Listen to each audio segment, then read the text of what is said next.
Hello and welcome to the Uncommon Commander. My name is Ryan and I'll be your host. As you can no doubt tell from the background, that isn't my normal background. Today we're going to be doing something a little bit different. Normally I show you a deck tech and just show you the cards and we're off to the races. Today, instead, I'm going to try to show you how I build decks and how I rebuild decks.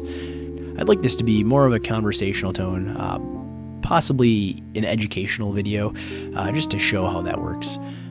So, the deck you're seeing right now is a Kadena deck that I built back when Kadena first came out, and I just plugged in all of the best morph stuff into it and just tried playing it. Unfortunately, it didn't quite play a way that I liked, and so I'm going to be rebuilding it today.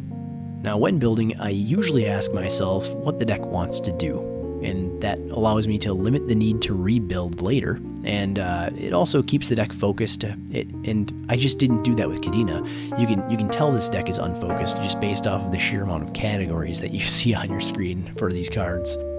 In this case, the original intent was to build a sneaky deck that made people wonder if they should block or not, if they should cast things or not. It would just make people wonder what I was going to do. Now, this deck does not do that. So when building or rebuilding a deck, I should ask myself, does this deck do what I want it to do? And if the answer to that is yes, it does what I want it to do, just not as well as I'd like it to do, then I have to ask myself, what is the problem then? Is it that I'm ending up with an empty hand and that would mean that I'm not drawing enough cards? I probably need to add more card draw in and take cards out of something else. That can go for ramp, it can go for removal if you're getting locked out of games. But I digress. In this case, the answer to that question is no, it does not do what I want it to do. So then I have to consider, alright, I have a lot of good morph creatures here. Do I need all of them? Are they all doing what I want the deck to do? And if they're not, then I remove them. So we're going to remove some cards today, and we're going to add in some cards that actually put us closer to being on theme. So this deck, as I mentioned, does not do what we want it to do. What it does do is it is capable of putting a lot of value on the board. You can see I've got value cards all over the place from, oh boy, we've got token enablers, we've got Ugin the Ineffable in his own category, weirdly. We also have some recursion spells, we got flash spells, a bunch of spot removal and counter spells, thievery. It's just all over the place. So it does a lot of value, but it isn't very focused value. And that said, the win cons do work with the deck. At least it's got that going for it. Primal Whisper likes when your creatures are face down, and most of these creatures are things like Void Mage Apprentice, which don't want to flip up most of the time, because they want to be able to counter something big. So it's got that working for it. It also has Thunderfoot Baloth. We're going to probably end up going pretty wide because we're not going to be swinging with our creatures. We're going to be holding back. We don't want anything to get blocked in this deck because we don't want to lose our Void Mage Apprentice, and now we're out of a counterspell. So it ended up running into that kind of an issue, but the Thunderfoot Baloth is a good payoff for not blocking earlier. That said, that isn't what I wanted this deck to do. I really want this deck to make a question ask, or make the opponent ask, should I block or should I not? So we'll take things like Thunderfoot Baloth out. Now the weaknesses of this deck were actually its card draw. It looks like I have a decent amount. It says 7, right? And then I have a commander who draws cards. So it looked to me like that was enough. In actually playing it though, I realized that most of this isn't actually card draw. Tezzeret is, Secret Plans are, Grim Horospex is. The rest of these are not. They're manifest cards, and they're a top deck card. Really, Kadena wants your hand to be full. She values when your hand is full. You can cast things on other people's turns if you have things in your hand. But if you don't, then you can't. So what we've decided to do is we've decided to add more card draw in. I also found that the ramp was lacking. So you can see I have got a couple of lands in there. Those aren't ramp spells, they're lands, and I should consider them as lands. And then the rest of these, there's some hits in here, some misses. Into the Wilds is kind of expensive for for what it gives you. So yeah, it's a really good card in a deck where you're gonna have a weirdly large amount of lands. Like I put it in my Multani deck, and it did pretty well there. But most decks it's not great in. So that's a weakness of this deck. I also found it was too unfocused, which I've talked about, and it did not fulfill the original intent of the deck. So how do we fix that? Well, first we're going to separate the manifest cards from the draw cards to make that a little clearer. You can see on this screen, this is the updated deck. I have manifest here, and I have card draw over here. There's now 8 actual card draw spells and 4 manifest spells on top of Kadena. We're also going to add more ramp into the deck because, well, maybe you can see here, I have 12 ramp spells now. Most of them are actually creature-based, which is good because we're going to be manifesting creatures. It'll be nice to be able to manifest a ramp spell, you know, like Embodiment of Spring. It'll be nice to be able to manifest that, flip it up for 1 blue mana, and then crack it for 1 in a green, and then get your ramp. If you were to say to manifest Font of Fertility, well, the unfortunate part there is that Font of Fertility is not a creature, so you can't manifest it. So that's kind of the downside of non-creature ramp in this particular deck. That said, about half of this is creatures. The rest is just really efficient, so it works well for us. Another thing that we've decided to do is keep our really powerful value pieces while getting rid of a whole bunch of the ones that were less powerful. So we're not going to want as many value pieces because that was a thing this deck was almost overly good at, was putting a bunch of value on the board, but then it couldn't capitalize on that value. So we're going to have fewer value cards, but they're going to have a greater impact. Part of the way they're going to have a greater impact is because we're going to have more things like, well, you can see I have some bounce spells here. We're going to have more like Temur Sabertooth in this deck. So we're going to be able to return things to our hand, and we'll be able to get extra value out of our already valuable value cards. That's a lot of value in one sentence. And finally, if we're gonna want people to question if they should block or not, we're gonna have to have some cards that, when they are blocked, are devastating to our opponent's plans. And we're also gonna have cards that, when they're not blocked, are even more devastating. So we're gonna go for value with those. They have to have just great value. And I'll tell you right now, the ones that get through, that we want to actually get through and we want to hit with, the ones that we want them to be like, oh, should I not block that? And then they don't. Those ones are going to be game-losing cards for their opponents. So now I'm going to move us on to the removed cards, and we have removed just a whole bunch of cards that were purely in here for value. That includes our token generators, Hooded Hydra and Thelanite Hermit, and it also includes Strionic Resonator, Unblinking Bleb, which just doesn't really work with the deck at all, even though it provides a ton of value. Wretched Confluence, it's an instant, but it, if you manifest this, that's not great. Murrigan to Petroglyphs doesn't want our creatures to flip, so what we ran into a lot was we had things like Murrigan to Petroglyphs and Primal Whisper, where it wanted things to stay face down, but then we have other things like Secret Plans in here that want things to flip face up, and so you end up with this weird kind of anti-synergy. Even though they're all good in the deck, they actually hurt each other, so we're removing that. And then we've got Chrome Shell Crab is going to be gone. That's a theft card. Riptide Entrancer is also going to be gone, which is an interesting one because that's one where if it gets through, that is kind of on our theme, right? If it gets through, something bad happens to the opponent. The problem is that I felt like the effect was too small. Like most of the time, we're going to want people to be feeling like they shouldn't block our stuff. We're going to want to condition them, really, to not block our stuff. And Riptide Entrancer kind of breaks that because she makes it so people do want to block. And that's fine if it's a game-ending card, but she's not a game-ending card. She's a theft card, and so the effect just isn't quite big enough for what we're looking for. I have also changed the synergy category into a utility category.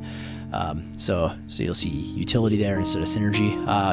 It really is, these are all synergistic cards, but they do a thing that doesn't quite fit into the rest of the categories, so I name it utility. That's really all the utility category is for me. Now then, we have also removed some ramp spells. We have removed Soul Ring, so yeah, you might be like, well, that's a super efficient card. Why would you remove Soul Ring? It's so good. The reason we're removing it is because while the 2 colorless mana does allow us to cast a morph creature for almost free, not quite, it still costs 1 mana, it unfortunately doesn't really help us much with color, as you can see, and really this deck is very color hungry, so we're removing Soul Ring. Also, Edge of Autumn, really good early on, not so great later. Into the Wilds, I already talked about, we're removing that. Ugin the Ineffable doesn't really quite fit anywhere and just doesn't quite do enough for this deck. I am adding in some ramp. Notably, I am keeping Myriad Landscape and Zoetic Cavern, although they're now in the land category, so they're not going to count as one of our ramp spells. Another note, I'm adding creatures now, as I mentioned before, because they're better with Manifest. Now, we are adding in Diligent Farmhand. Font of Fertility is in here as well. Dawn Treader Elk is in here. And then we've also got Viridian Emissary, which that's actually kind of an interesting one because that is on our theme. If somebody blocks Viridian Emissary and then we manifest it, bang, we just got a land ramped.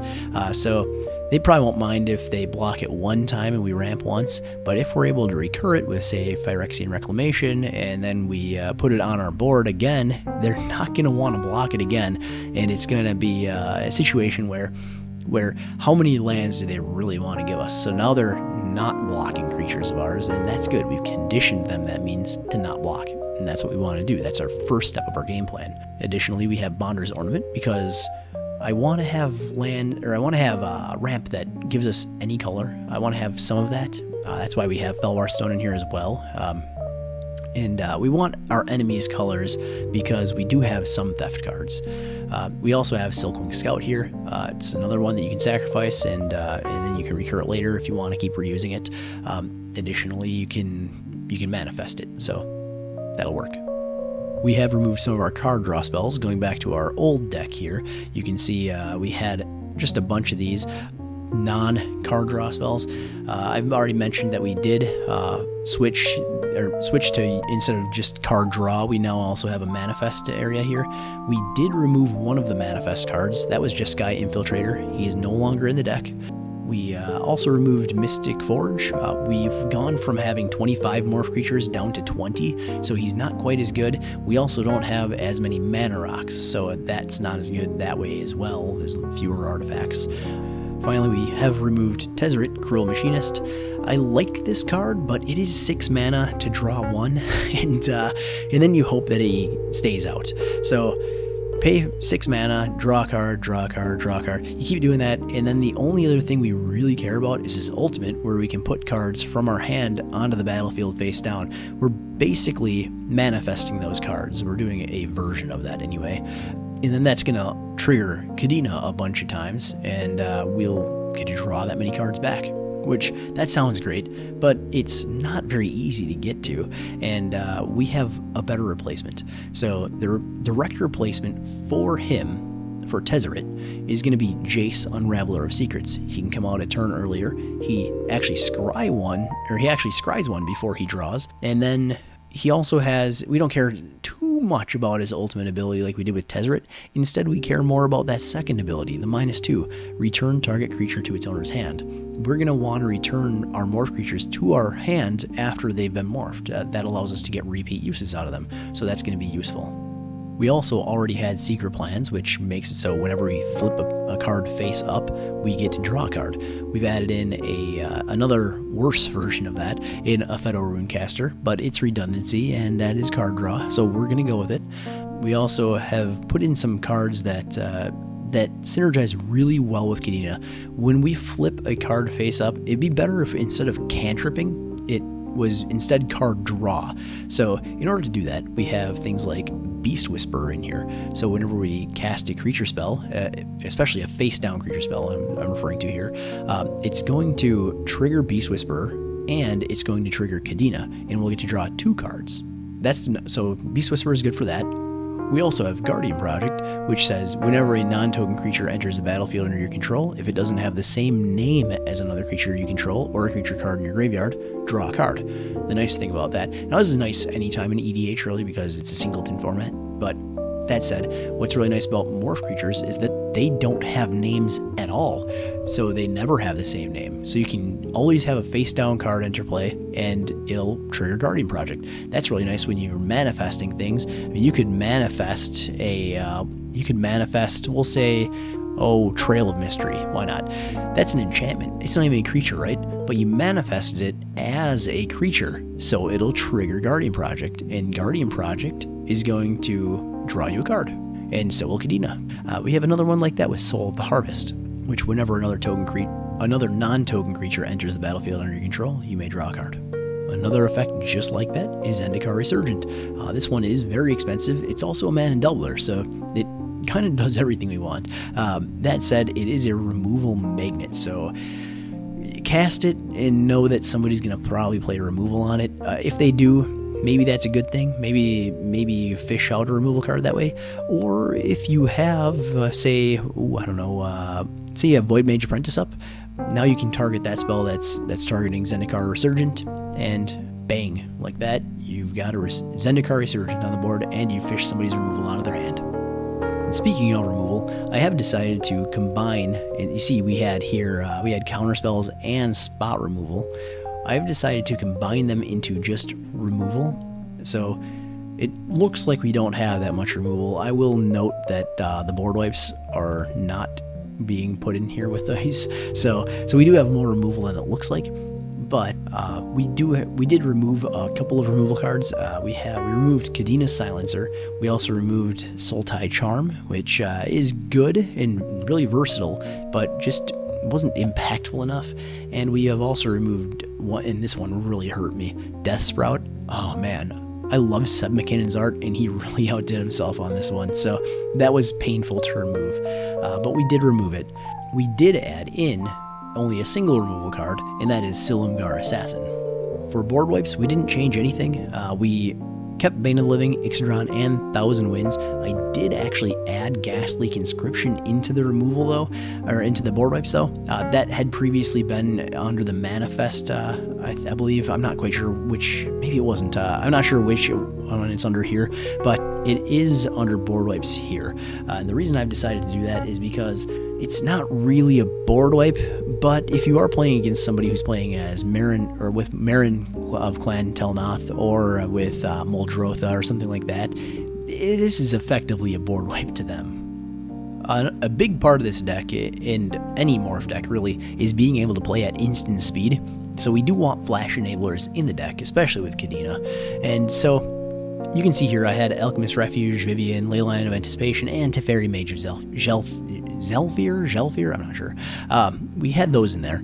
I do have all of those in the new deck, but I have changed actually. I've changed where Alchemist Refuge is listed. It's under lands now, and I added in another flash enabler, Tidal Barracuda. That card didn't actually exist when I first built this deck. It exists now though, so it's going in. Alright, we have combined Recursion and Bounce spells together. We've combined them into a category called Return to Hand. You can see I had Recursion of Den Protector, Reap, and Road of Return, and Bounce spells of Ice Feather, Aven, Echo Tracer, and Temur Sabertooth. I have kept Den Protector and Temur Sabertooth. The rest are gone. Now, in place of those cards, we have Phyrexian Reclamation as a recursion spell. Kept Den Protector, as I said, and Palace-Siege. Those are recursion spells. I wanted to have them, basically all of the spells in here, in this section, be repeatable, and fairly easily repeatable. So these are all repeatable, and fairly easily repeatable. And then the bounce spells, like I said, I got rid of the two morph creatures. Instead, I have Cunning Evasion, Crystal Shard, Portal of Sanctuary, and, of course, I kept Temur Sabertooth. I especially like Cunning Evasion here. It's a really underrated card in this deck. It is a May ability, so if a creature is blocked that you don't want to have blocked, you can return it to your hand. That said, a lot of times people will just let something like like your Void Mage Apprentice through, it's 1 damage. They're going to be like, well, I'd rather they didn't have that counterspell and that I just take a damage. So that doesn't sound great, but it's some damage you didn't have and that you wouldn't have had otherwise. So it's pretty nice. Anyway, moving on, we're going to talk about protection as well. I did remove a protection piece, and that was Swiftfoot Boots. Swiftfoot Boots give hexproof and haste. Problem with that is that it's a good card, but I don't really need that card in this deck. You can see Swift Boots right there. I don't really need that card in this deck because I'm going to be attaching it to Kadena, and Kadena doesn't really care about attacking, so it doesn't matter if she has haste or not. So I removed that, and then I instead placed a couple of cards in that would really work with our what I call the One Punch Men, and those will be our win condition cards. And so what I've added in, I've actually changed where Willbender is. That's no longer under removal. I've added it into protection, and Glaring Spotlight is the card I've replaced the Swiftfoot Boots with. So now creatures that have hexproof can be targeted by me, and if I pay 3 mana and sacrifice Glaring Spotlight, creatures I control gain hexproof until end of turn and are unblockable. So I can either use it as an evasion card, or I can use it as a protection card. It's very versatile that way, and it's because of that, it's just a perfect card for this deck. So now we're going to get into what makes this deck work. We wanted people to ask if they should block or if they shouldn't. In order to do that, we need things that are both good to block and bad to block. Unfortunately, there aren't a whole lot of them out there, not in the morph theme anyway. So that's what the return to hand is for, right? We want to get added value out of cards. We want to repeatedly use these cards. What we do have, though, is we're going to keep Deathmist Raptor and Serpentine Basilisk in. They're both kind of Death Touchers. Deathmist Raptor is Death Touch. Serpentine Basilisk is kind of pseudo Death Touch. We also added in Ruthless Ripper, who is a 1-mana Death Touch morph creature. So that's going to be a one that they're not going to want to block. Soul Collector is also in here. That one's a little less bad to block, but if she ends up killing the thing that blocks her, I'm going to get that thing instead of them. So she can kind of swing the board in your favor that way. It's good enough, especially when you combine it with one of our utility cards, Salt Road Ambushers. When I flip her up, she'll, instead of being a 3/4, she'll be a 5/6, and at that point, she's going to kill some stuff. So that'll bring us into our win condition cards. Obviously, because I've changed the way this whole thing works, I am getting rid of our old win con cards of Primal Whisperer and Thunderfoot Baloth, and instead, I am putting in what I like to call the One Punch Men. First one is Ebonblade Reaper, and you're not going to want to hard cast him, because if you do, you're going to lose half your health. That said, when you flip him and he's dealing combat damage to somebody, they're going to lose half their life rounded up. Vertus the Veiled is in here for the same effect. He has Death Touch, which is nice if somebody decides to block him, but he's really in here to not be blocked. And whenever he deals combat damage, they're also going to lose half their health rounded up. You can tell those aren't going to actually kill your opponent, they're just going to cripple them. So what you want to have in here as well is Wound Reflection, which will do the other half of their life, and Archfiend of Despair, which is just the creature version of Wound Reflection, although it costs a lot more mana to cast. Those are going to make it so that Ebonblade Reaper and Versus the Veiled will one-shot kill your opponents, and then Diabolic Tutor is in here to find any pieces of this whole thing that you're missing. With these, we should be pretty on theme. One card that I do wish I could have put in here that I just couldn't find room for, and that I realized was going to have some conditions on it that would be potentially make it difficult to cast and use, would be Phage the Untouchable. She has less hoops to jump through as far as I don't need Wound Reflection and Ebonblade Reaper on the board. I can just have Phage and she could kill somebody. The problem with her is that she has to be manifested, because nobody in their right mind is going to let her through. She'll kill them in one hit, so they won't let her through. So she has to be manifested. I only have 4 manifest cards. And one of them actually manifests my opponent's libraries. So really only 3 manifest cards that would work with her. It just wasn't worth it. That finally brings us to our lands. I did get rid of a lot of the tap lands and some of the battle lands, which kind of make for a slow mana base. I didn't want it to be as slow as it was. I did put in some stronger land ramp, so we can sacrifice much of our suboptimal color fixing in our land base in order to speed things up. The ones I ended up removing were Darkwater Catacombs, Dimir Aqueduct, Golgari Rot Farm down here, Jungle Hollow right here, Lanamore Wastes, Simic Growth Chamber, Sunken Hollow, Thornwood Falls, Yavimaya Coast, Reliquary Tower, Shrine of the Forsaken Gods, and Temple of the False God. What I added in were Blighted Woodland, so that I could get some extra ramp if I had to, and Unknown Shores, which will allow me to use my opponent's colors again. To make up for the missing lands, we have changed from 7 forests to 11. We had 4 islands, now we're at 6. And we went from 4 swamps up to 5. Main takeaways from this should be that you want to ask yourself what the deck is supposed to do, and you always want to be building with that in mind.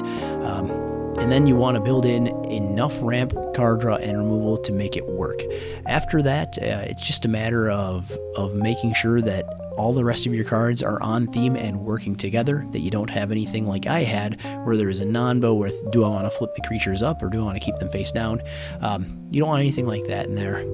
And typically the order I do this in when I'm actually building is I build it so that I have that question in mind, I figure out what my win conditions are going to be, like in this case the One Punch Men and the bad to block creatures, and then I build out the card draw and the ramp and the land base and everything like that in order to fit the theme of the deck, to fit these cards right here, so that it all works together. Alright, I hope you've all enjoyed the video today, and hopefully you've also learned something. I'm leaving the deck list in the video description so you can find it there if you're interested in this particular deck. If you did enjoy this video or learn something, go ahead and hit the like button. Clicking that button helps me get more views and helps other people find the content so that we can grow this format's player base even bigger. I'd also love it if you subscribed so that you can catch our future content. I've got thousands of views on this channel now, but only 85 subscribers, so I know you're out there, person who is watching and isn't subscribed. I can see you. I know where you live. Okay, no, I can't see you, and I don't know where you live, but I would still appreciate the follow.